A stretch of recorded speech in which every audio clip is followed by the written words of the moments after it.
সংসার থেকে 2 দিনের জন্য ছুটি নিলে 4 দিনে কাজ আরও বেশি বেড়ে যায়। যতগুলো কাপড় চোপড় হয়ে গেছিলো তার থেকে বেশি নোংরা হয়ে গেছে রান্নাঘরটা। রান্নাঘরের অবস্থা দেখে পুরা মাথা আমার হাত একদম কি যে নাজেহাল অবস্থা।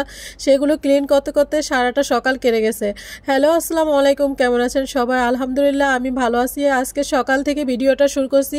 আসলে এই যে সকালে ঘুম থেকে উঠে রান্না বসাবো এরকম টাইমে দেখি গ্যাস নেই। তো গ্যাস নেই, এখন ওর বাবাকে ফোন দিয়ে বললাম, তারপর কালো বোনা নিয়ে আসছে এখানে।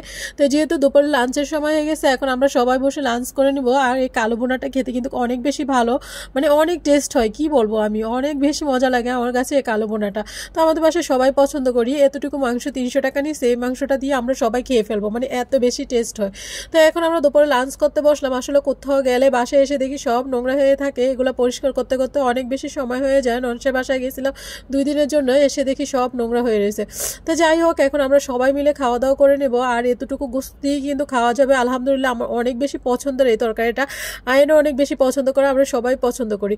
তো যাই হোক, এদিকে আমি লেবু দিয়ে খাবারটা নিয়ে নিলাম। আর ভাতটা খেতে এত বেশি মজা হয়েছে, কী যে বলবো, লোভনীয় হয়েছে, অনেক টেস্ট হয়েছে।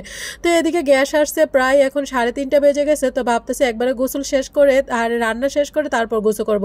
এদিকে সব কিছু কাটাকাটি করে রাখছিলাম, করলা ভাজি বসাই দিলাম। আর এদিকে হচ্ছে আলু, বেগুন, টমেটো দিয়ে মাছ রান্না করবো একটু আরাফাতের জন্য, আয়নের জন্য।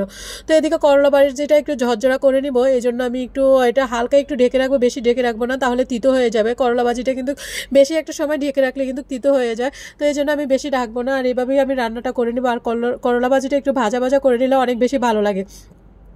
আর এভাবে বেগুন দিয়ে, আলু দিয়ে, টমেটো দিয়ে রান্না করলে কিন্তু মাছ দিয়ে তরকারিটা বাচ্চারা খেতে অনেক বেশি পছন্দ করে। আমি তো যখনই ভাজি, ডাল এটা সেটা রান্না করি তখন আয়নের জন্য, আরাফাতের জন্য এই তরকারিটা রান্না করে দিই। আসলে আরাফাত এখন আর ঝাল খেতে পারে না, ওরা যে তরকারিটা খাওয়ায় ওটা ধুয়ে খাওয়াইতে হয়। তো এদিকে আমি তরকারিটা সুন্দর করে কষিয়ে নিতেছি। আর এখন যে বর্তমানে যে গরম পড়েছে, কি বলবো, গরমে পুরো নাজেহাল অবস্থা।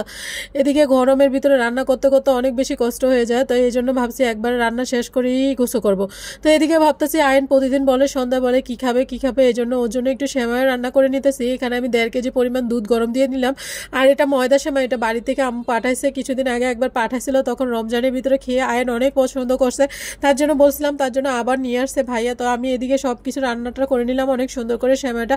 তো এদিকে চিনিটা দেওয়া হয় না, পরবর্তীতে আয়ন আবার দোকান থেকে গিয়ে চিনি আনছে, তারপর বেশি সময় হয় না, এখনই আবার চিনিটা দিয়ে নিতেছি আমি। দিয়ে এখন আর কিছুটা সময় ভালো করে এটা কষিয়ে নিব, যেহেতু আমি সব কিছু দিয়ে দিছি সেমাইয়ের ভিতরে।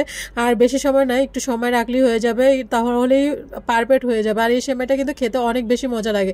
তো এদিকে এই যে সেমাইটা আমি এখন যতটুকু খাবে এটা বেড়ে নিব, আর বাকিটা আমি রেখে দিব, কারণ এটা দেখে গেছে দরলে আবার পরবর্তীতে নষ্ট হয়ে যাবে। তো সবগুলো রান্না এই যে হয়ে গেছে একদম, আমি সবগুলো বেড়ে নিতেছি। আর এদিকে পুঁই শাক দিয়ে শুটকি রান্না করছি। আর এই তরকারিটা খেতে এত বেশি মজা হয়েছিল, আমি একটু খেয়ে দেখছি, অনেক বেশি টেস্ট হয়েছে। সব কিছু রেডি করে নিলাম টেবিলে। আসলে এখন তো আর খাবো না এগুলো, রাত্রে খাবো, শুধু খালি সেমাইটা খাবো এখন, যেহেতু এখন রান্না করতে করতে আমার প্রায় 6টা বেজে গেছে। আজকের মতো ব্লগটা এই পর্যন্ত। ভিডিওটা ভালো লাগলে অবশ্যই একটা শেয়ার করে দিবেন। আল্লাহ হাফেজ।